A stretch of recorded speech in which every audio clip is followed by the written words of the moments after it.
Muito bem, queridos. Nós estamos vivendo dias pesados. E quando eu digo isto, digo não só com relação ao nosso país.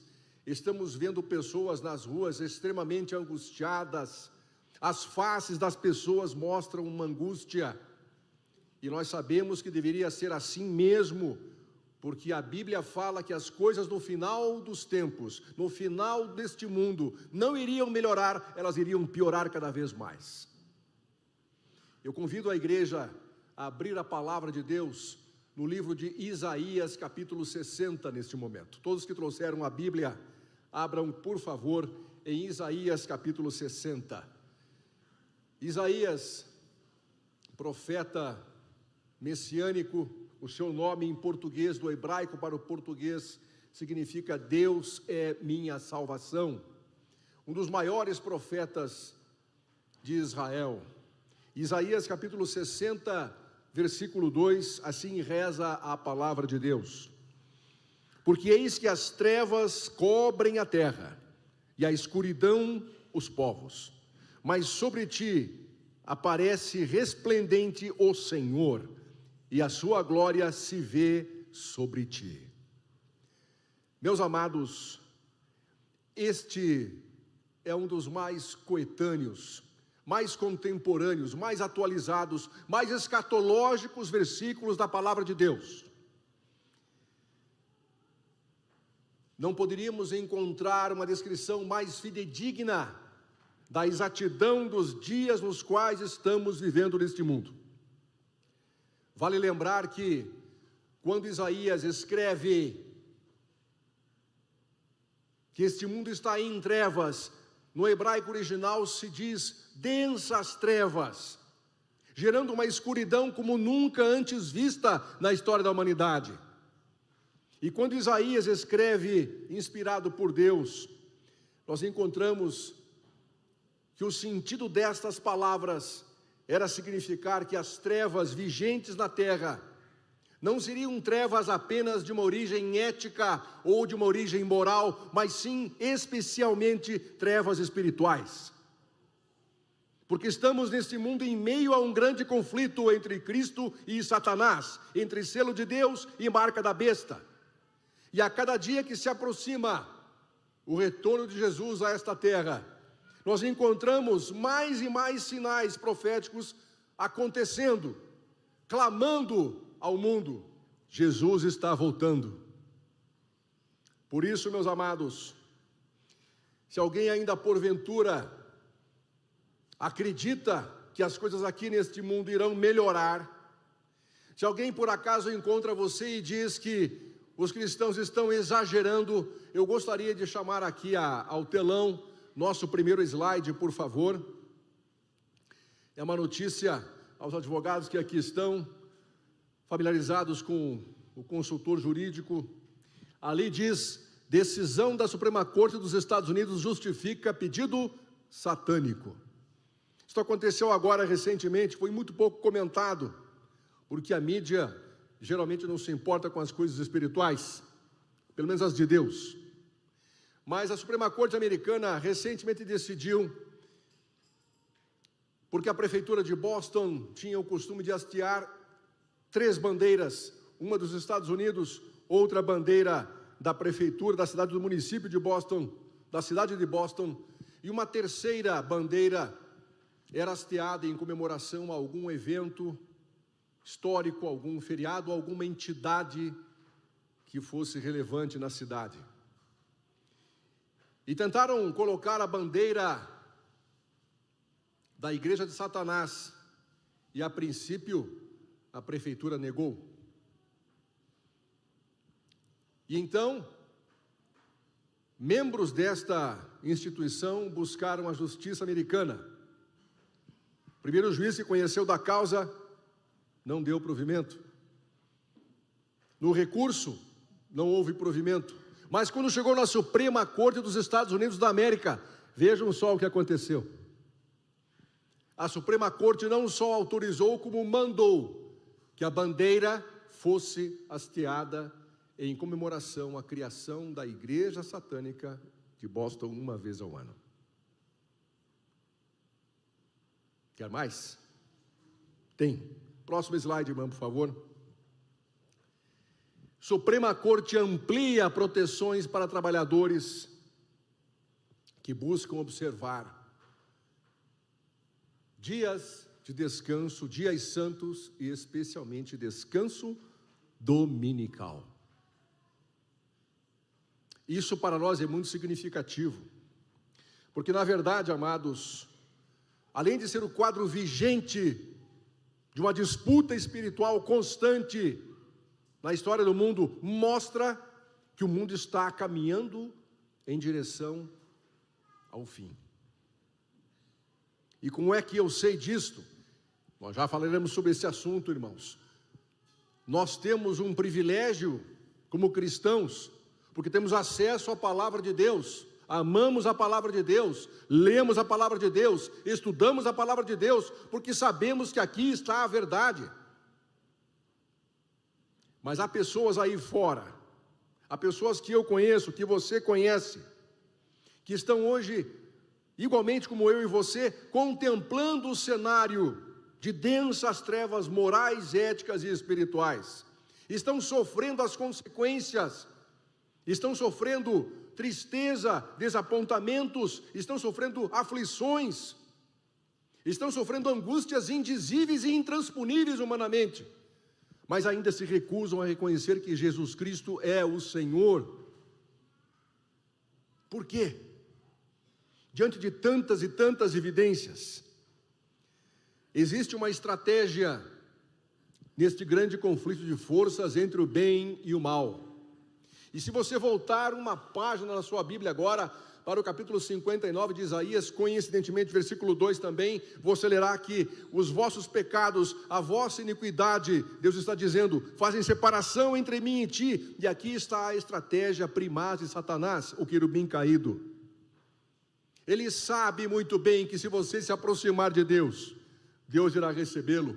Ele sabe muito bem que se você der um passo em direção a Deus, Deus dará 100 passos em direção a você. E o objetivo de Deus não é apenas que você seja um cristão, Ele quer você na eternidade com Ele, Ele quer transformar a sua vida, e Ele tem poder para isto. O agente regenerador, o agente restaurador, o Espírito Santo está disponível, ainda nesta terra. Mas chegará o momento, chegará o instante em que Ele será retirado deste planeta, e por algum tempo curto, de espaço curto, este mundo estará nas mãos do querubim caído de seus anjos. Neste momento, nesta etapa, Isaías foi muito feliz em colocar: as trevas e a escuridão serão totais. Neste momento, a porta da graça já estará fechada. Ninguém mais se perde, mas ninguém mais se salva também. Quem está salvo está eternamente salvo. Quem está perdido está eternamente perdido. Como chegaram a esta condição? Fizeram uma escolha. A mesma escolha que eu e você fazemos quando colocamos uma roupa para vir à igreja. Há pessoas que infelizmente neste mundo estão escolhendo o pecado, escolhendo o hedonismo, escolhendo até a apostasia em detrimento da verdade de Deus e da salvação de Deus. Perceba você que nossas crianças hoje, segundo o mundo, são doutrinadas a conhecerem um pensamento, adotarem um pensamento refratário à palavra de Deus. Totalmente refratário. E o diabo sabe muito bem usar isto. Olhemos para o casamento. Quem criou o casamento? Deus. O primeiro casamento, Deus mesmo celebrou pessoalmente no Éden. O que fez Satanás? Afastou por um instante a mulher das consequências benéficas da companhia do seu marido, e ela pisou o terreno encantado da árvore da ciência do bem e do mal, e lá ela perdeu a eternidade. Satanás odeia tanto o casamento, porque do casamento surge a família, a segunda instituição divina, e das famílias unidas surge a igreja, Satanás odeia o casamento porque ele gera família, porque ele gera a igreja. E, meus queridos, este retrato do mundo hoje, onde a igreja está, porque a igreja não pertence a esse mundo, mas ela está nesse mundo, assim como eu e você estamos. Neste mundo que ama o pecado, há pessoas que escolhem uma vida de pecado. Eu tenho que dizer aqui com toda franqueza, toda vez que eu vejo alguém dizer, eu sou ateu, eu me lembro que nem os demônios são ateus, porque a Bíblia fala que até os demônios creem e tremem.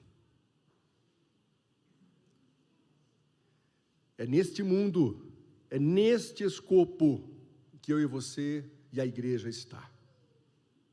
Só que nesse mesmo mundo que está escuro, que está separado de Deus, é que Deus tem um povo remanescente, é que Deus tem um povo que se opõe a toda esta horda de demônios. Deus possui um povo que está se preparando cada vez mais para cumprir aquilo que Jesus disse que seria a tarefa dele: vós sois a luz do mundo. E a luz tem um objetivo único: iluminar, ela tem que brilhar. Porém, essa luz não é nossa, essa luz é a obra do Espírito Santo de Deus. Por isso, esta igreja precisa, como todas as igrejas, orar pela descida do Espírito Santo. Quanto mais de nós aqui neste corpo estiver, menos do Espírito Santo. Quanto mais o Espírito Santo estiver aqui, menos de nós. E nós precisamos lembrar por quê. A partir da decisão nefasta de Eva e de seu marido Adão, que a acompanhou, o ser humano criado perfeito, eterno, adquiriu a condição de pecado, natureza, que gera pecado, atos. E nós não temos poder algum para quebrar esta inerência para o mal. Somente Deus pode fazê-lo. Por isso, há uma diferença na estratégia de Satanás e de Jesus. Porque Apocalipse 3:20 diz claramente: Jesus está à porta do nosso coração. Eis que estou à porta e bato. Aí vem Satanás. Ele não bate a porta, ele arromba a porta com tentações, com pecados. Ele mostra um mundo colorido. Como dizia um grande pastor americano, amigo meu, ele prega os prazeres transitórios e ilusórios deste mundo, mas não mostra alguém morrendo de cirrose hepática no hospital. Ele mostra um mundo totalmente fantasioso, lúdico, mas não mostra quando uma pessoa tira a sua própria vida por depressão. Meus queridos, nós precisamos lembrar que existe e sempre existiu na face da terra um povo remanescente. Deus sempre teve o seu povo remanescente. Um povo que Apocalipse 12:17 classifica como sendo aqueles que guardam os mandamentos de Deus e sustentam o testemunho de Jesus a qualquer preço. Porque num passado recente, em nome de uma igreja, ocorreu um movimento que hoje a mídia classificaria como terrorista, mas eu acho que ele é muito mais do que isso. Mas um movimento chamado Inquisição, que matava pessoas queimadas em fogueiras, quando elas se recusavam a reconhecer a tradição humana acima da palavra de Deus. E isto continua hoje no mundo, não sob a forma de inquisição, porque esta congregação, ela é pacífica, onde é impotente. Mas isso está mudando, e nós iremos falar daqui a pouquinho sobre esse assunto. Muito bem, meus amados, a grande pergunta que se faz, e que o mundo faz, é: o que sustenta este povo remanescente em suas crenças, a ponto deste povo enfrentar a própria morte e não recusar o nome de Jesus como seu Salvador e seu Senhor? porque há testemunhos aos milhões na história da humanidade, inclusive de Isaías, inclusive de João. Este povo remanescente deve se apegar a alguma coisa especial para resistir a toda esta horda demoníaca. Este povo remanescente, irmãos, ele não negocia a sua fé, ele mantém sua fé intacta, custe o que custar. E aí a pergunta continua: qual é o segredo deste povo, se é que há algum segredo? O que faz com que este povo permaneça na contramão do mundo? Será que a Bíblia responde? Claro que responde. 1 Tessalonicenses, capítulo 5, os que têm a Bíblia, por favor, acompanhem conosco. 1 Tessalonicenses, capítulo 5. 1 Tessalonicenses, capítulo 5. Deixemos aqui a palavra de Deus falar, e ela falará. O que este povo deixa de fazer ou faz que o coloca na contramão do mundo?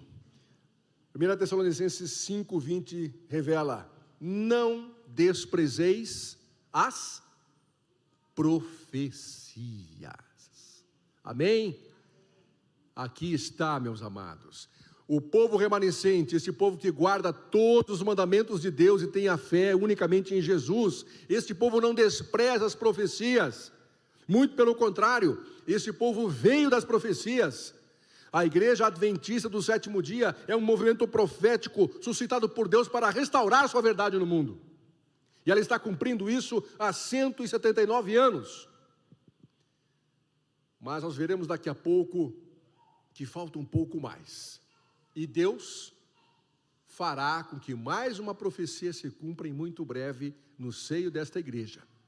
E então Jesus voltará. Meus amados, o povo remanescente conhece as profecias. O povo remanescente lê as profecias. Mas aqui surge um problema. Será que o fato de nós conhecermos as profecias, será que o fato de nós lermos as profecias já é um indicativo seguro de que nós estamos compreendendo o que elas querem dizer? É uma pergunta. Pense você, meu irmão, pense você, minha irmã.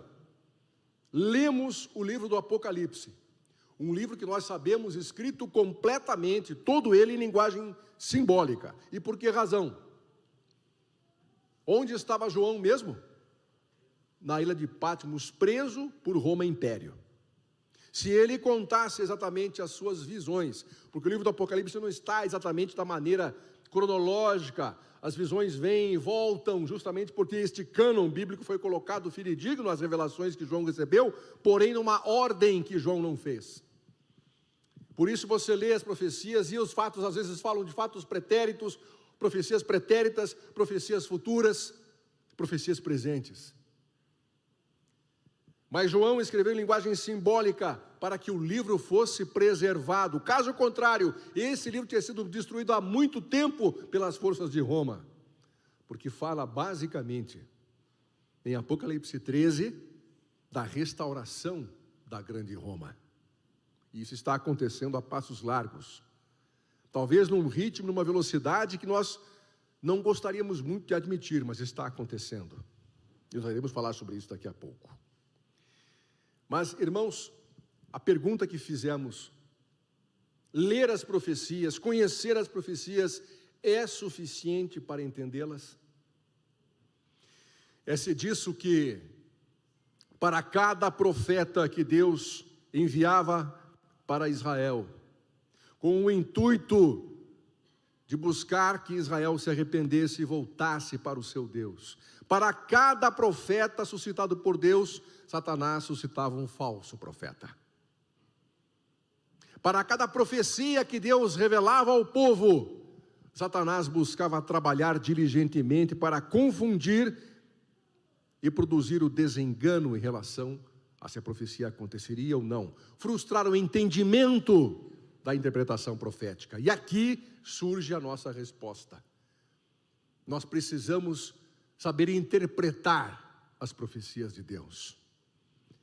Só que, se nós temos que interpretá-las, nós temos que seguir um método de interpretação. E aí que surgem os vários problemas. Quantos métodos de interpretação existem hoje? Muitos, não é? E se eu dissesse a vocês, igreja, que existe um método de interpretação dentro da Bíblia, e que Jesus, inclusive, o utilizou. Portanto, existe um método que Deus coloca em sua palavra para que as suas profecias sejam interpretadas. E o que mais nos chama a atenção é que muitas e muitas pessoas ainda não sabem disso, e eu falo de cristãos. Quando você abre o livro do Apocalipse, por exemplo, lá no versículo 1 do capítulo 1 de Apocalipse, é algo bastante interessante, porque ali o livro começa dizendo o seguinte: revelação de Jesus Cristo, que Deus lhe deu para mostrar aos seus servos as coisas que em breve devem acontecer. É evidente, é claro, que Deus não deixaria que as pessoas escolhessem como interpretar o que Deus está revelando. Imaginem a Babilônia espiritual que seria. O preterista teria uma visão, o futurista outra visão. E eu não posso deixar de lembrar aqui, irmãos, as palavras acabam puxando a memória. Existiu no passado alguém muito renomado, um cristão. Ele não só acreditava em Deus, como ele também era criacionista. E eu falo de Voltaire. Todos devem ouvir falar, ou já conheçam a história de Voltaire. Pois bem, Voltaire criou de fato uma escola de pensamento teológico chamada deísmo, com D. E o que cria o deísmo, o que cria Voltaire, ele chegou a escrever sobre o grande relojoeiro e o relógio. O relógio que Deus deu corda e deixou esta terra. Voltaire acreditava que Deus era tão infinito, tão grande, que Ele criou a terra, Ele criou o ser humano. Mas a partir disso deixou a terra que seguisse o seu próprio caminho. Quando eu comecei a ler o livro dele e constatei isso que ele pensava, eu quase não acreditei como Voltaire tinha este pensamento de achar que Deus não interferia na história para buscar a salvação das pessoas, tendo o testemunho e a história de Jesus. Porque Jesus estava no céu, Ele desceu a esta terra, revestiu-se de humanidade, deu a sua vida, porque ninguém tira a vida de Jesus, Ele é Deus, 100% Deus, 100% homem. Deu a sua vida e tornou a recuperá-la, e está hoje no céu, de onde voltará para nos buscar. Voltaire parece que não leu os evangelhos. Ele não leu a Bíblia, não é possível. Mas isto comprova que mesmo lendo, sem um método indicado por Deus, as coisas podem ir para um outro lado. Percebam que, no momento em que Voltaire tem a sua visão voltada para um Deus que fabrica, mas que deixa o equipamento de lado, os teístas, com T, que somos nós, cremos que não só Deus criou, mas que Deus intervém, e cada um que está aqui nessa manhã de sábado pode contar a sua história com Deus.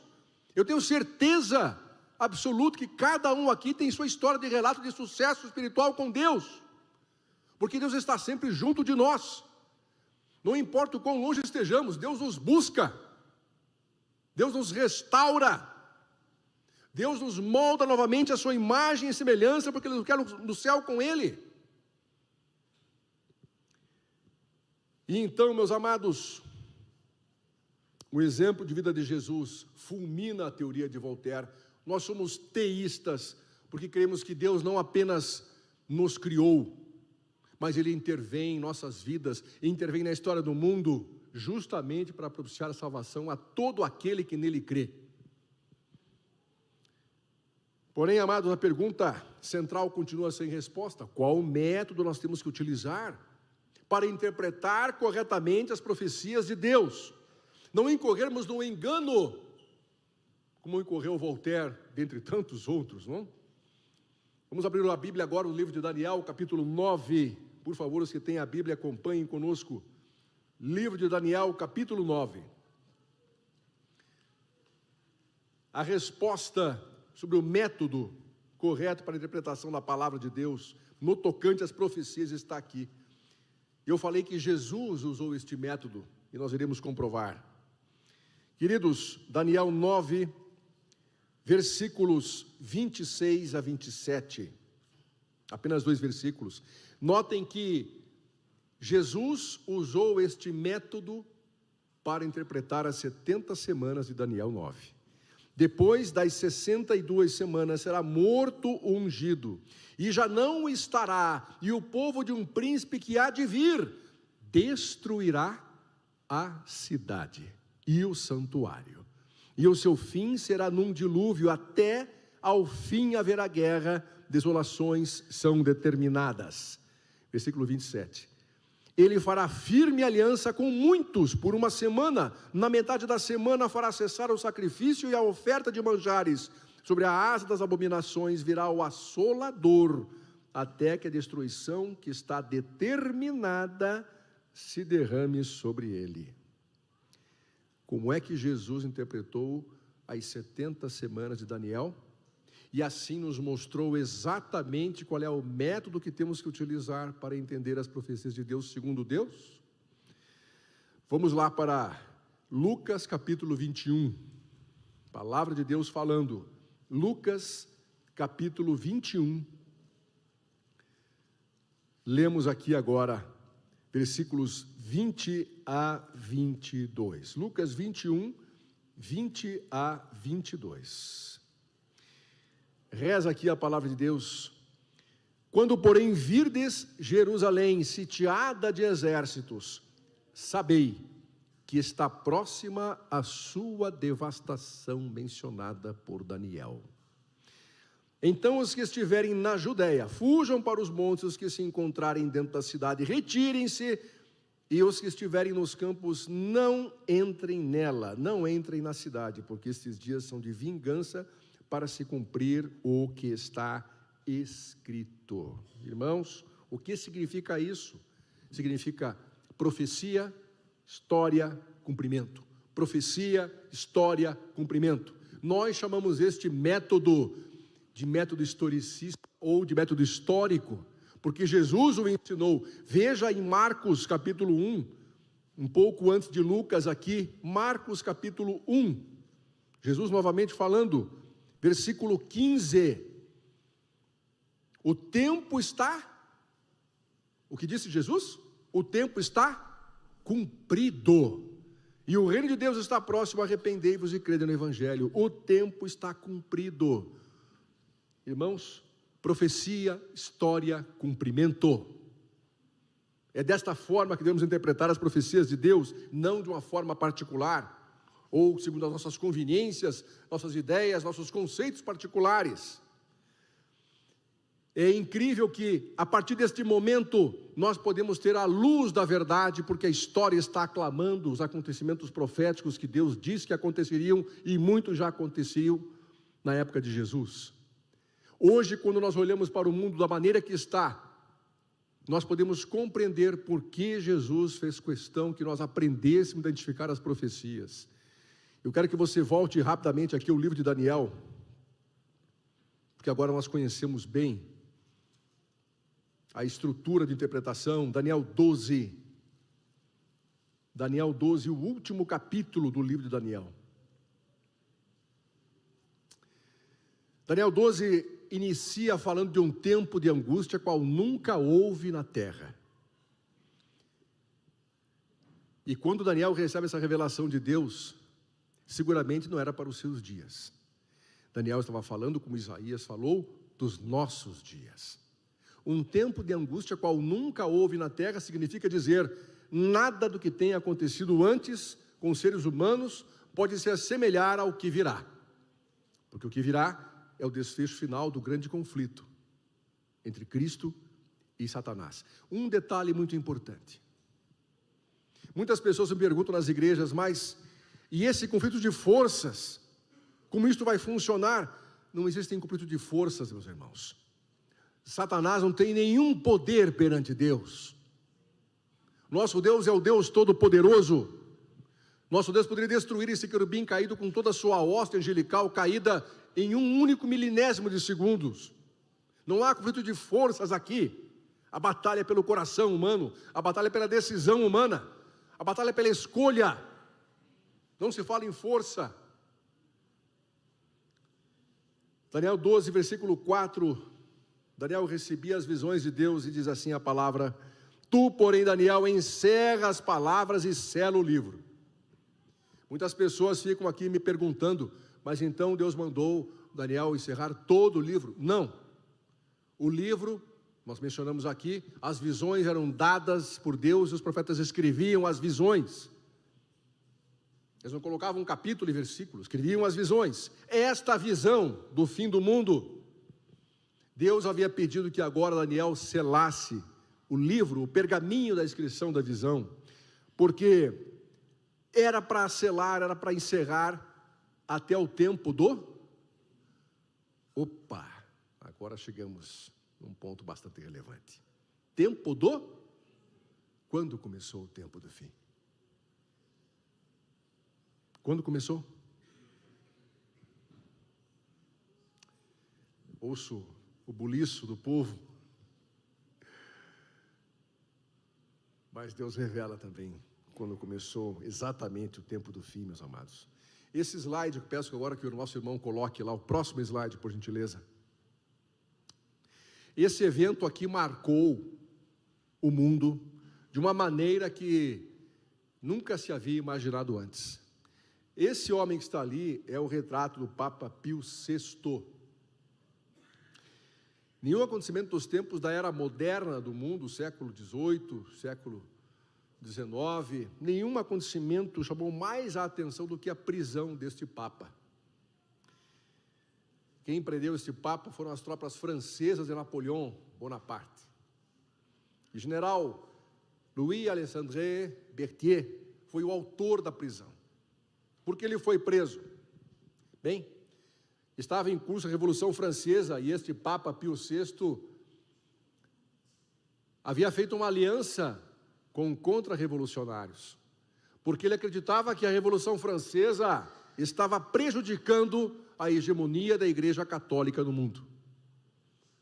Quando chegou ao conhecimento de Napoleão esta informação, as tropas francesas cercaram Roma, entraram na cidade, depuseram Pio VI e o mantiveram como prisioneiro até a sua morte, 1 ano depois, praticamente 1 ano e pouco depois.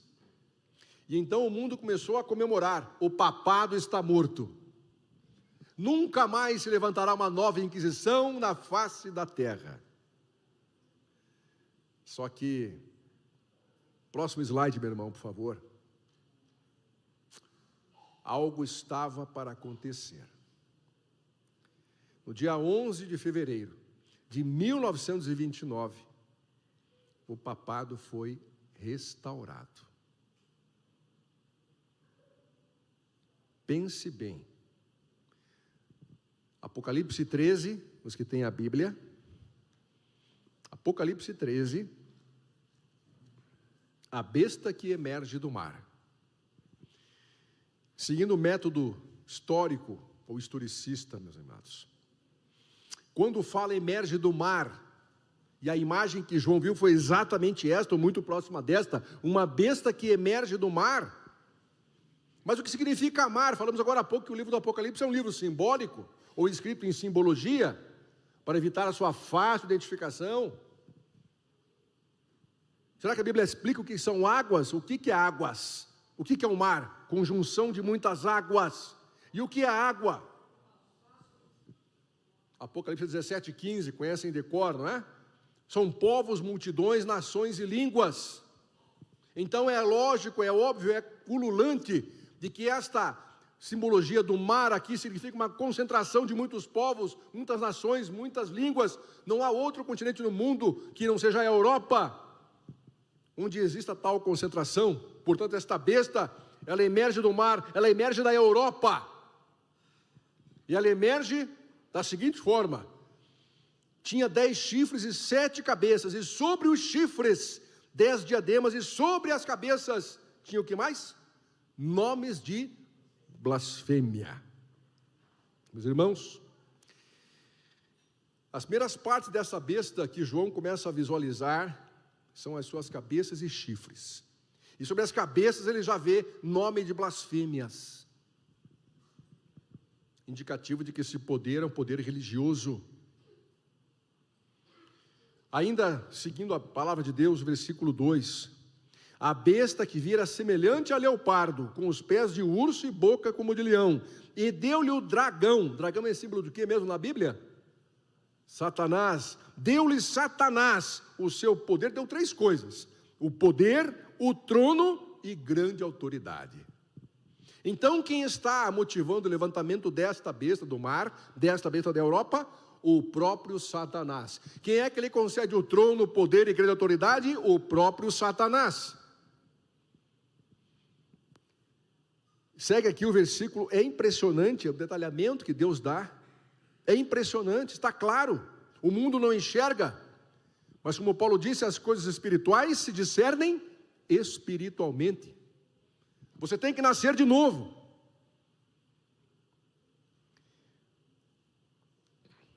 A atenção do profeta, neste momento, se volta para a boca, como de leão.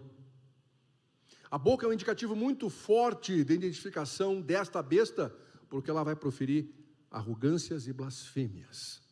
Ela vai se intitular Deus. Ela vai se intitular como podendo perdoar pecados. Ela vai se intitular como representante de Cristo na terra. Só que não é. Só que não é. Versículo 3, aqui está a identificação principal. Então vi uma de suas cabeças como golpeada de morte. A atenção do profeta se volta para as cabeças desta besta. 6 delas estavam extremamente vivas e saudáveis, mas a sétima cabeça, ela tinha tal grau de ferimentos, ela estava tão machucada, que o profeta não imaginou que ela sobrevivesse. A caracterização desses ferimentos era de uma fatalidade desta cabeça. E o que foi que feriu a cabeça? Acabamos de falar na prisão do Papa Pio VI. Quando você olha para a palavra de Deus, você lê ali, versículo 3, que esta cabeça ferida de morte, golpeada de morte, mas essa ferida mortal, veja, a Bíblia fala que a ferida era mortal, de tão grave que ela era. Porém a profecia diz lá, a ferida mortal foi curada. E vejam o resultado. E toda a terra se maravilhou. Por que se maravilhou? Porque ninguém mais acreditava que seria possível restaurar o poder do papado no mundo novamente. Mas a profecia dizia que ia acontecer, e aconteceu. Portanto, em 1798, acabou o período da supremacia papal, que começou lá em 538 com o edito do imperador Justiniano.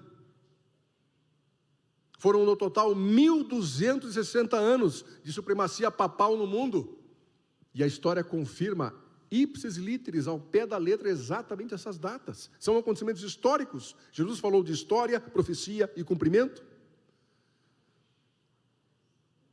Portanto, em 1798, de acordo com a visão de Daniel, de acordo com os acontecimentos de Apocalipse, nós passamos da questão do tempo normal, do cronos, do grego, tempo comum, para o escatom, o tempo do fim, presentemente onde estamos agora, no tempo do fim. Eu quero concluir agora, porque eu sei que estou talvez me adiantando muito. Eu sei que é um tema denso, mas, irmãos e amigos, apesar do tempo do fim ter começado em 1798, as condições do mundo até recentemente não autorizavam a eu e você dizermos que o fim de todas as coisas estava próximo. Por que não autorizavam? Vamos pensar um pouco aqui. Jesus falou em Mateus 24 sobre epidemias. E nós temos na história registrada, pelo menos alguns acontecimentos trágicos em relação a questões de saúde, especialmente a gripe espanhola. Eu não estou bem lembrado, mas acho que foram 50 milhões de pessoas. 50 milhões de mortos. Uma terça parte da população da Europa na época. Só que a gripe espanhola, que dizimou uma terça parte da população da Europa, não aconteceu no mundo todo. Ela não foi uma pandemia. Você tem a peste bubônica, vários e vários eventos catastróficos, trágicos, caóticos. Mas o mundo nunca tinha conhecido uma pandemia. O mundo nunca tinha conhecido uma situação que colocasse todos os países do mundo seguindo o mesmo protocolo. Só que agora, 2020, eu estava nos Estados Unidos em 2019, em uma viagem ao Vale do Silício. O nosso avião foi o último avião a ser autorizado a sair da Califórnia em direção a Charleston, porque os aeroportos começavam já a ser fechados. Ou seja, em 2019 para 2020, o mundo literalmente conheceu sua primeira pandemia. Quer fosse no Brasil, quer fosse no Afeganistão. Todo mundo usava máscara. Todo mundo seguia protocolos para evitar contágio, porque o mundo inteiro estava envolvido por um vírus vindo da China. E aí surge um outro detalhe. Aos advogados, doutora Luísa Haas, que está aqui, doutor Ricardo Bertotti, que está ali. Houve uma situação em que governos estaduais e federais determinaram o que se chamava de lockdown. E afetaram o direito, inclusive, de ir e vir, que está na Constituição de tantos e tantos países. E aí, a nossa memória jurídica pensa da seguinte forma: não, mas para que isso seja efetivado, tem que ser através do Poder Judiciário. E o Poder Judiciário vai levar muito tempo para decidir, porque vem a primeira instância, aí vem a segunda instância, aí vem o STJ e lá vem o STF. Foi assim? Não! Com uma simples caneta, prefeitos, governadores determinaram um decreto. E ninguém mais pôde desobedecer, sob pena de ser preso. Foi assim ou não foi? Pela primeira vez na história do mundo. Meus amados, nós falamos sempre em guerras mundiais. Eu lembro da Primeira Guerra Mundial, meu avô contava toda a história, a Segunda Guerra Mundial, só que tem um detalhe importante: não foram guerras mundiais. Ou foram? O Paraguai entrou na guerra, na Primeira Guerra Mundial, na Segunda? Não.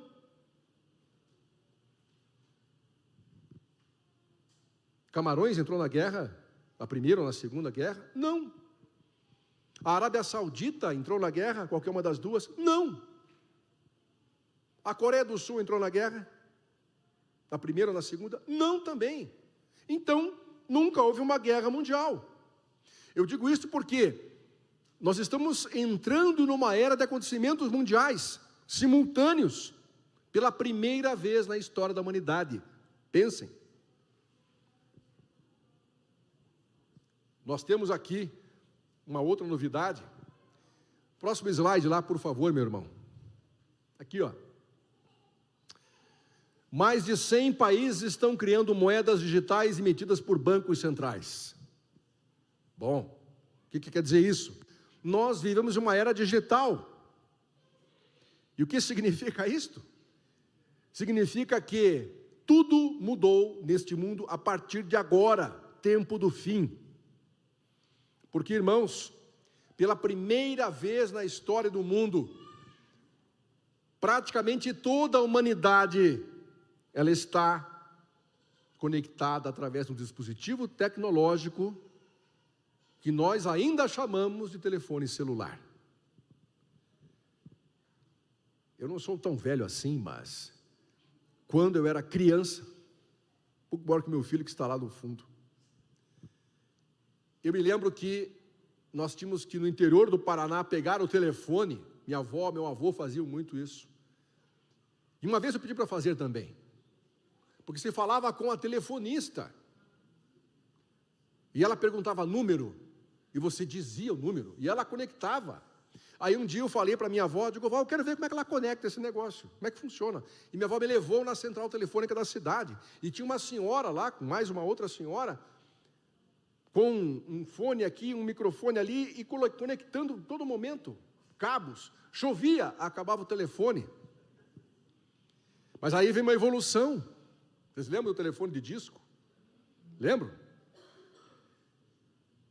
Tentasse você fazer um DDD. Com aquele telefone de disco, você tinha uma toalhinha de crochê embaixo do aparelho. Missão impossível.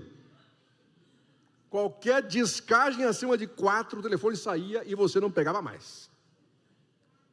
Mas aí acabou o suplício da toalhinha de crochê. Evoluiu-se para o telefone de teclas digitais. Nossa, que avanço. Hoje, meus amados, o que nós chamamos de telefone não é só telefone. É câmera fotográfica, é filmadora, é calculadora. São tantas coisas.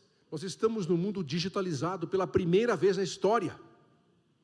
Eu gravo um vídeo aqui de 10 minutos, coloco em uma plataforma digital como o YouTube. E se ele for um vídeo interessante, em questão de minutos eu tenho milhares de pessoas assistindo, daqui a pouco milhões.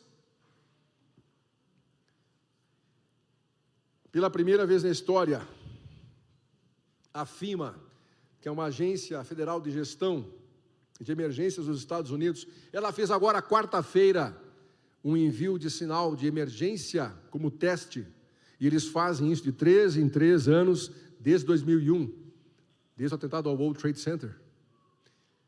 E pela primeira vez na história, o índice de alcance de celulares registrados nos Estados Unidos foi de 100%. Querida igreja, pela primeira vez na história, pastor, está certa, está correta, corretíssima a sua observação.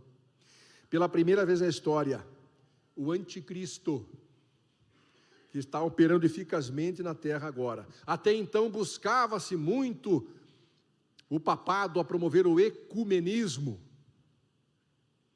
mas agora o atual Papa também está promovendo o ecumenismo, porque a salvação do planeta depende agora de uma unificação sob um governo mundial, e esse governo mundial é aquele que vai sazonalizar os problemas, resolver os problemas, e ele vai convocar os estados, as nações, o mundo inteiro, para se unir sob um único dístico.